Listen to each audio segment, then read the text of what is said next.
Welcome to asset bitching. और इस video में हम लोग देखने वाले हैं क्लास 9th के हिस्ट्री सब्जेक्ट में चैप्टर 3 में, जिसका हम लोग ये लास्ट वाला पार्ट है यानी 5th पार्ट, जिसको हम लोग कवर करेंगे। तो हम लोगों ने इसके पहले वाले वीडियोस में देखा कि जो हिटलर के जो नाजिज़म थी वहाँ पे जर्मनी में, वो किस तरह से जो आर्यन जर्मन थे जिनके हेयर जो है ब्लॉन्ड होते थे और जिनकी आईज वगैरह ब्लूज होती थी, इस तरह के लोगों में और ज्यूज़ में और जिप्सीज़ में डिफरेंसेस ये लोग करते हैं, और किस तरह से ज्यूज़ को नीचे के वर्गों में रखते हैं और उनके साथ तमाम तरह की मेंटालिटी लोगों के अंदर भरने की कोशिश करते हैं। और साथ ही साथ हिटलर था, वो उसके लिए जो मदर्स थी ना जर्मनी की, वो बहुत ज़्यादा मायने रखती थी।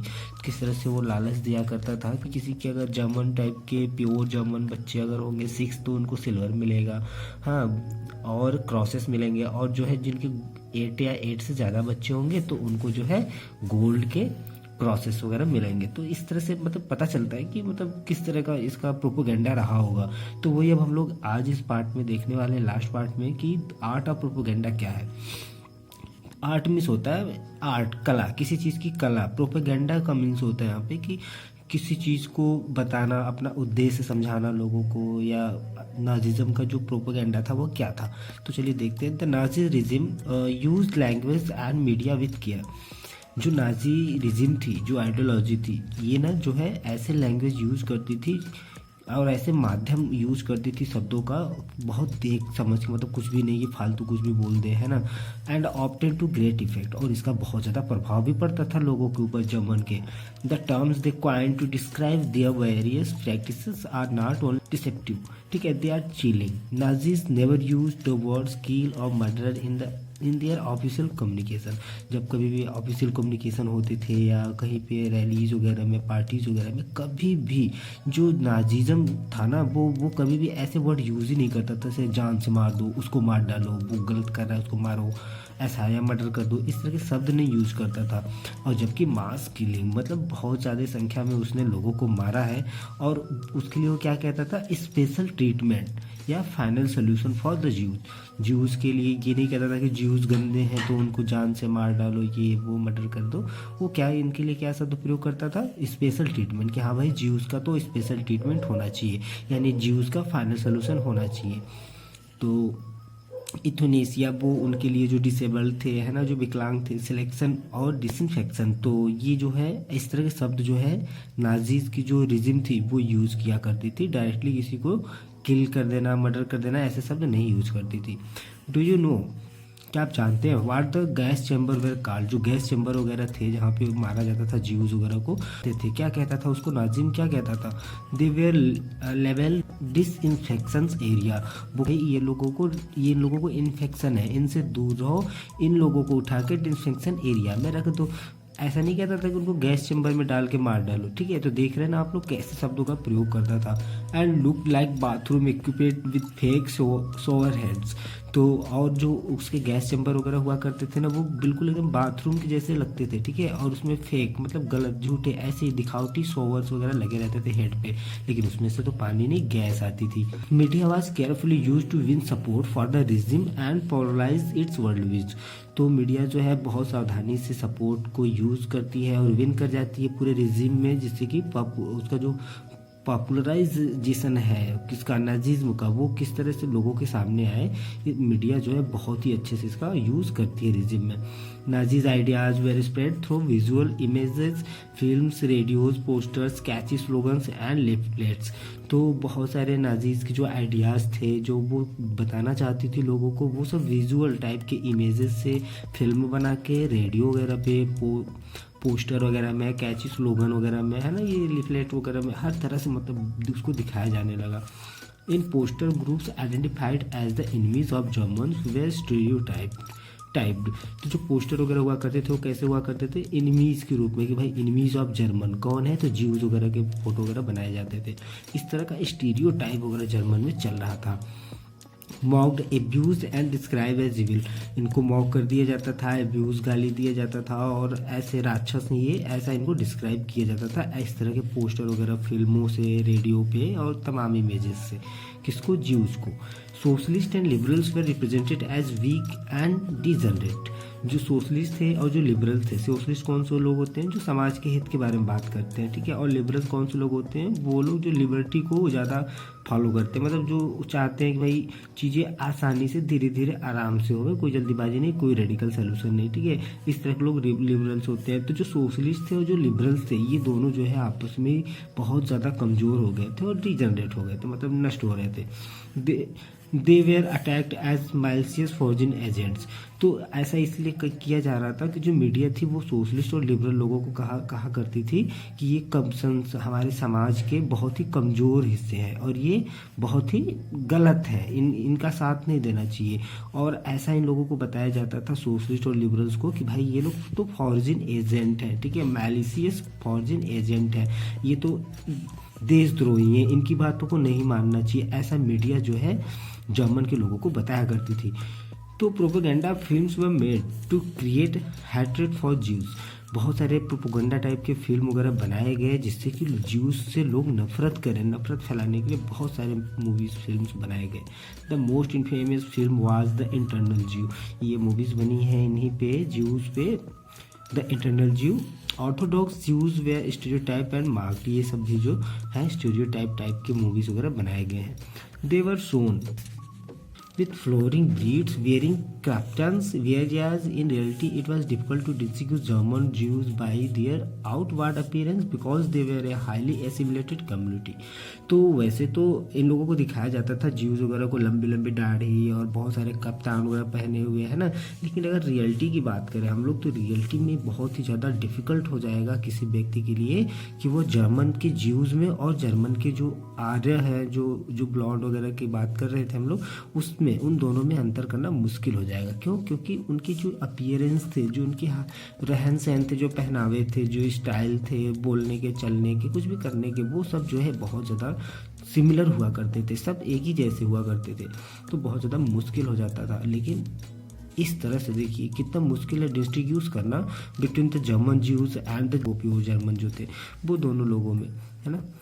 दे were refer to as vermin, rats and pests. वो लोग ऐसा बताते थे कि ज्यूज जो है वो वर्मिन है। वर्मिन मीन्स तो कीड़े होते हैं ना, कीड़े, चूहे, पेस्ट हैं, घून है, ये तो गंदे हैं, ये तो समाज को खा जाएंगे, ये हमारे लिए अच्छे नहीं है, इनसे दूर रहो। इस तरह की चीज़ों को मतलब उनको बताया जाता था, रिफर किया जाता था।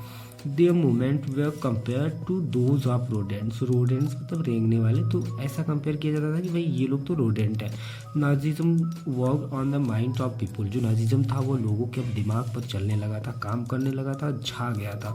Tap their emotions and turn their hatred and anger to those the marked and undesirable.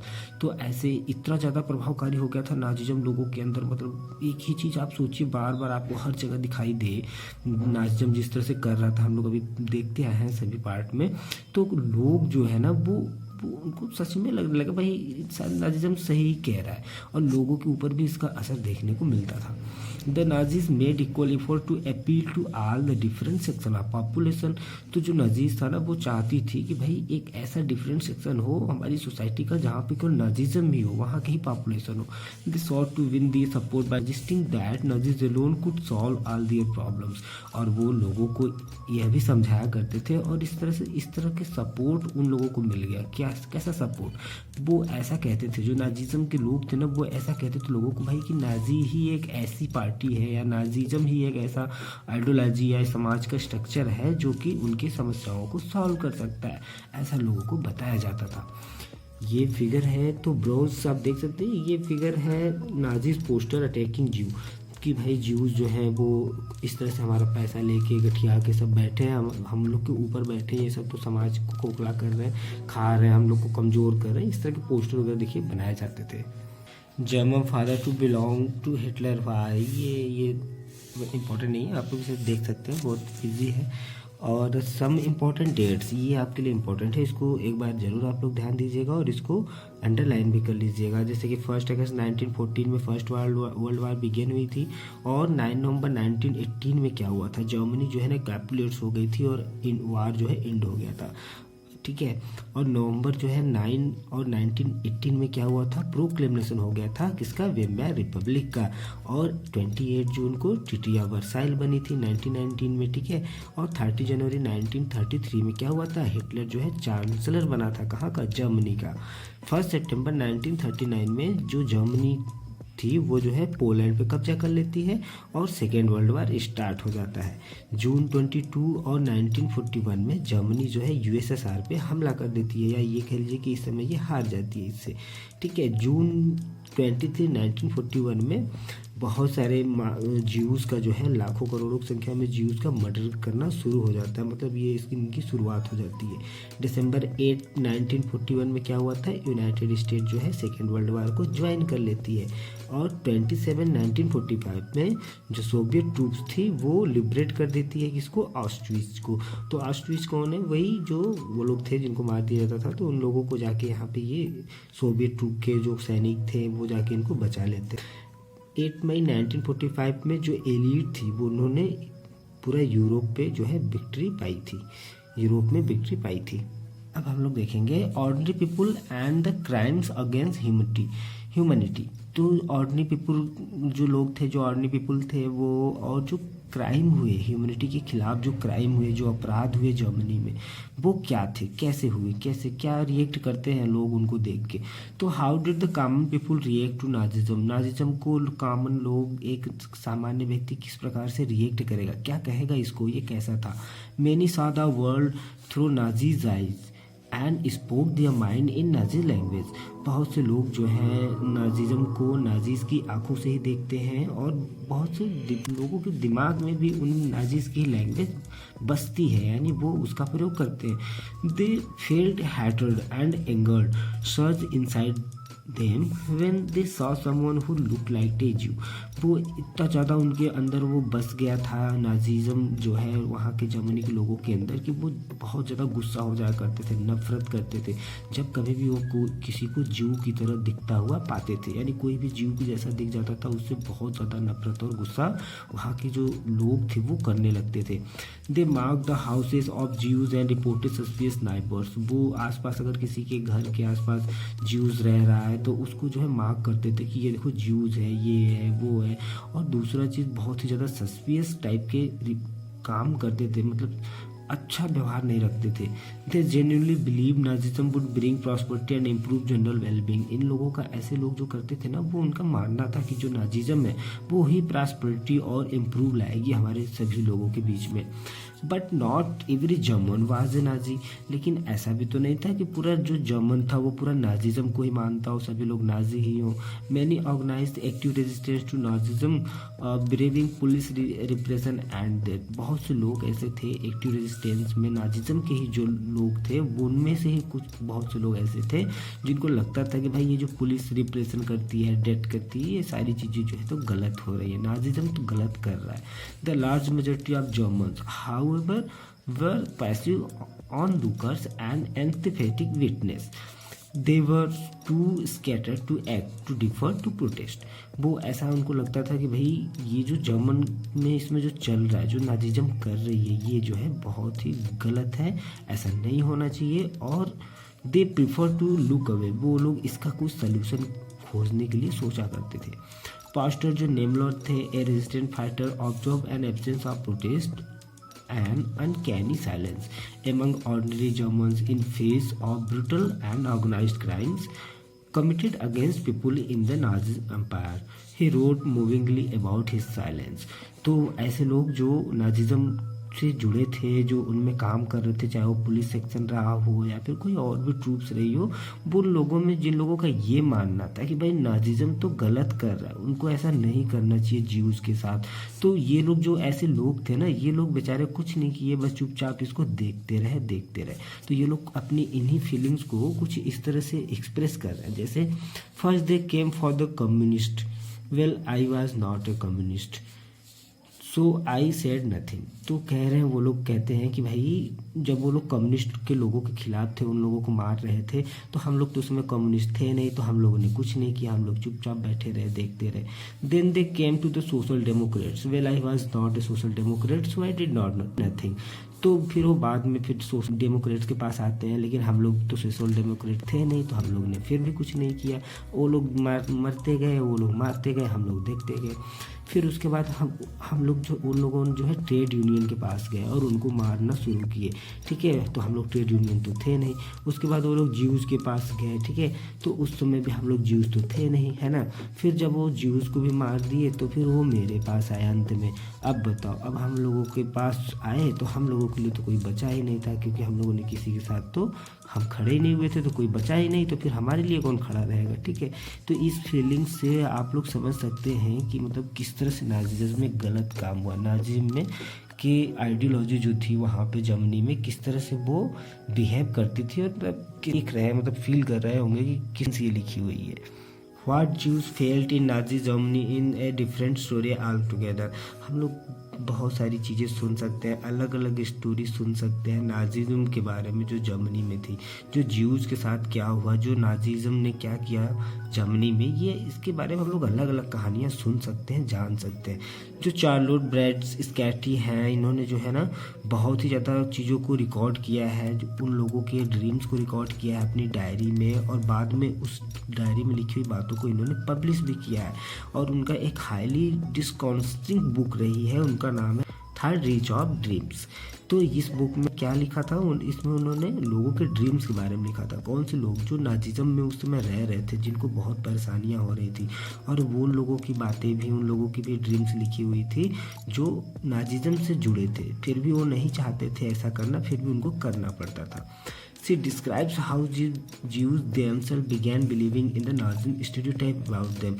वो उसमें लिखती हैं इस बुक में अपने कि भाई जो ज्यूज़ थे वो किस तरह से अपने आप को ही विश्वास करने लगी थी कि भाई नाजिज्म जो कह रहा है वो तो सही कह रहा है, सच में हम लोग गंदे हैं, हम लोग कीड़े हैं, हम लोग रोडेंट हैं, हम लोग समाज के लिए हितकर नहीं है, हम लोग को मर जाना चाहिए। ऐसा जो है नाजिज्म इतनी बार पोस्टर, मूवीज़, ये सब प्रोपोगेंडा टाइप के आर्ट वगैरह तैयार करके दिखाया ना, कि इन लोगों को भी लगने लगा था कि नहीं नाजिज्म तो ठीक ही कह रहा है। They dreamed of their hook nose, black hair and eyes, Jewish look and body movements. तो जो देखिए वही है कि वो उनको बताया जाता था, दिखाया जाता था कि जो ज्यूज़ है इनकी नाक गंदी है, टेढ़ी है ना, और इनके बाल जो है काले हैं, इनकी आंखें काली हैं, ये बहुत ज़्यादा बुरे दिखते हैं, इनकी बॉडी मूवमेंट्स देखो कैसे है, बहुत ख़राब है। तो मतलब इस तरह की चीज़ें दिखाई जाती थी ना, तो जो लोग थे ज्यूज़ के, उनको भी लगने लगा था कि नहीं ये लोग तो सही ही कह रहे हैं। इसी को कहते हैं स्टेरियोटाइप, ठीक है। The stereotypical image publish in the Nazis press hunted the Jews. तो नाजीज के जो प्रेस थे, मीडिया थी, न्यूज़पेपर वगैरह के, उसमें स्टेरियोटाइपिकल टाइप की इमेज ही बना के, कार्टून वगैरह टाइप के, ज्यूज को छोटा, ज्यूज को भद्दा बुरा बना के, है ना, इस तरह के फोटोज़ वगैरह से ज्यूज़ का हंट किया जाता था। हंट मतलब उनका शिकार किया जाता था। भाई वो बेचारे हर जगह जहाँ देखो तहाँ ज्यूज़ को गंदा बताया जा रहा है। तो आप भी ज़रा सपोज करो कि कोई भी चीज़ दिन भर 24 घंटे आपको लगातार दिखाई जाए, बताई जाए, तो आप भी उसी में जीने लगेंगे। आपको लगेगा नहीं सच्ची कह रहा है भाई, ये तो नाजिज्म तो ठीक ही कह रहा है। They troubled them even in their dreams. Jews died many deaths even before they reached at the gas chamber। बताया जा रहा है कि जो ज्यूज थे बेचारे वो डेथ चैम्बर, गैस चैम्बर में जाने से पहले भी हजारों लाखों बार मरते थे। इतना मतलब उनको सताया जाता था ना कि उनको मरने जैसा ही होता था पूरा। आप लोग देखेंगे लास्ट में नॉलेज अबाउट हॉलोकास्ट। हॉलोकास्ट का मतलब जो जर्मनी में हुआ, क्या हुआ, वो जो हॉलोकास्ट है वो क्या है। तो चलिए, वैसे तो बहुत सारी चीज़ें हम लोग जानते हैं, कवर कर रखे हैं, लेकिन थोड़ा सा इसमें थोड़ा हम लोग हाईलाइट करते हैं। Information about Nazis practices had trickle out of Germany during the last year of the regime.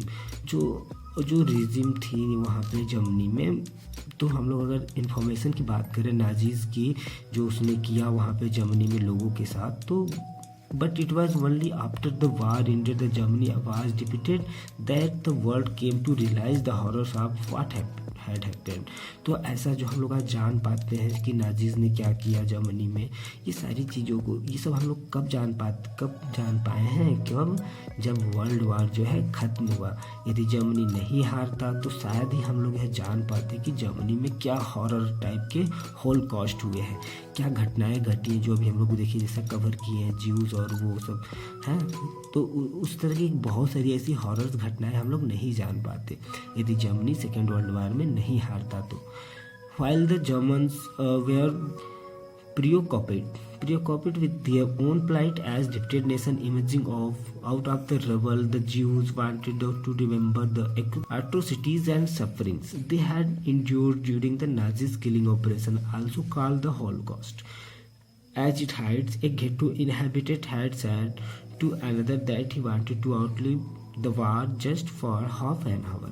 तो मतलब इसमें वही बता रहे हैं आपसे कि जो जर्मन्स के लोग थे, वो जो जिनके साथ ये सारी घटनाएं घटी, उनमें से जो लोग थे वो चाहते थे कि भाई अगर मैं ये वर्ल्ड वार जब चल रहा था तो वो चाहते थे कि मैं वर्ल्ड वार के बाद 1 घंटे ही या आधे घंटे ही मैं अगर ज़िंदा रहूं तो भी मैं ज़िंदा रहना चाहता हूं। क्यों? क्योंकि मैं बताना चाहता हूं कि नाजिज़म जो है हमारे जर्मनी में, इसने हम लोगों के साथ, ज्यूज़ के साथ क्या क्या किया है।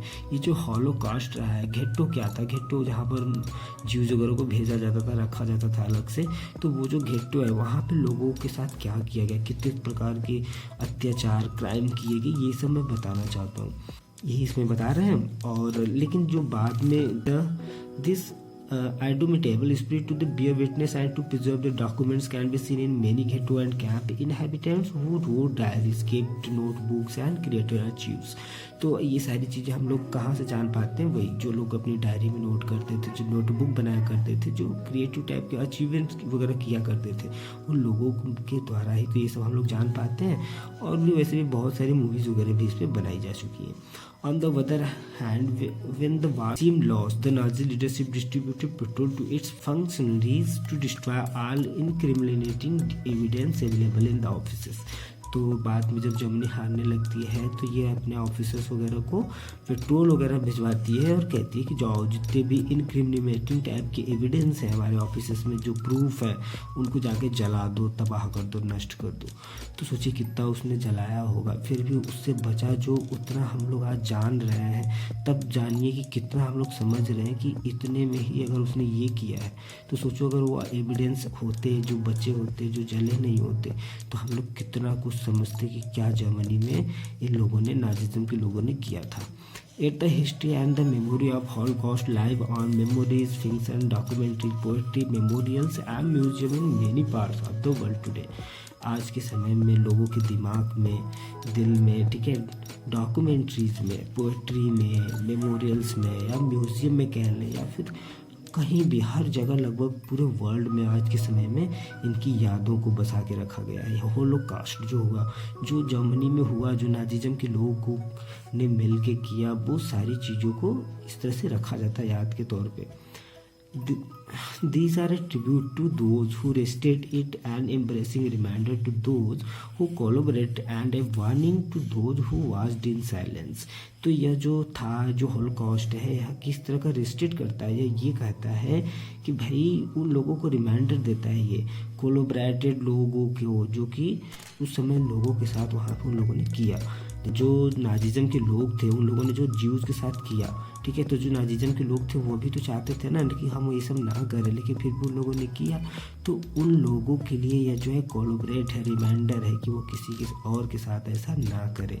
और उन लोगों को यह वार्निंग है, किन लोगों को, जिन लोगों ने इसे चुपचाप देखा और कुछ नहीं किया, ऐसे लोगों के लिए यह वार्निंग है कि इस तरह के साइलेंस फिर से कभी अपनी लाइफ में ना करें। कभी किसी के साथ अगर गलत हो रहा है तो उसको देख के आप साइलेंस ना रहें, कुछ ना कुछ ज़रूर करें। तो ये 2 चीज़ें जो है लोगों को बताया जाता है। और ये जो होलोकॉस्ट रहा है, इसको इस प्रकार से लोग अपने मेमोरीज वगैरह में याद करके रखते हैं। फाइनली ये चैप्टर हम लोग का अब कंप्लीट हो गया है। तो बहुत ज़्यादा बुरा किया वैसे हिटलर और नाजिज्म ने जर्मनी में, हम लोगों ने ये तो देख ही लिया। और नेक्स्ट पेज पे है, ये मैं पढ़ाऊंगा नहीं, एग्जाम में नहीं आएगा, आप लोग से खुद ही देख सकते हैं। ये महात्मा गांधी ने हिटलर को लेटर लिखा हुआ है और वो इसमें बताते हैं कि मैं आपको लिखना चाहता था, फिर नहीं लिख पाया, फिर किसी मेरे फ्रेंड ने कहा तो मैं फिर लिखा। ये सब सारी चीज़ें वो इसमें मना करते हैं कि आप जो है ये सब मत करिए, लड़ाई वगैरह मत करिए, आप चाहें तो सेकेंड वर्ल्ड वार रोक सकते हैं, आप ही हैं, चाहे तो रोक दें। तो ये बहुत सारी बातें इसमें लिखी हुई हैं। होते हैं, मिलते हैं आपसे अगली वीडियो में। वीडियो अच्छा लगा हो तो लाइक कीजिएगा, अपनी फ्रेंड के साथ शेयर कीजिए, चैनल को ज़रूर सब्सक्राइब कीजिए। Thank you.